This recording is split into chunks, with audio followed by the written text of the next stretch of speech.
अर्धांगिनी. अर्धांगिनी ही ताकद होऊन ती तुमच्या आयुष्यात येते. खूप प्रेम करते तुमच्यावर, स्वतःच्या आईवडिलांनाही विसरते. घास जात नाही तिच्या घशाखाली जेव्हा तुम्ही असता दूर. तिचं विश्व ती तुमच्यात बघते आणि सदा जीवात हुरहुर.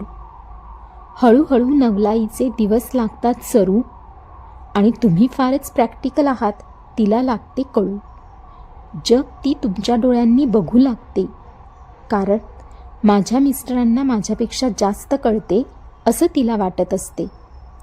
सोपवून देते ती सर्व सूत्रे तुमच्या हातात विश्वासून आणि चालत राहते तुम्ही चालवाल तसे, आनंदाने किंवा त्रासून.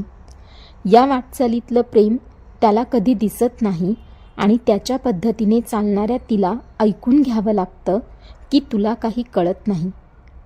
तिला खरंच कुणाबद्दल वाईट वाटत नसतं, फक्त सर्वांबरोबर त्याने आपल्यालाही समजून घ्यावं यासाठीच तिचं मन झुरत असतं. आईनंतर खरी सोबती अर्धांगिनी असते, जी येईल त्या परिस्थितीत तुमच्याबरोबर चालते. वरवर जरी भांडत असली तरी आतून तिला काळजी असते आणि माझ्या नवऱ्याचं भलं व्हावं हेच ती देवापुढे मागत असते. काही नको तिला, फक्त तुमची साथ हवी. त्यासाठी अर्धांगिनी ही ताकद आहे याची फक्त जाण हवी.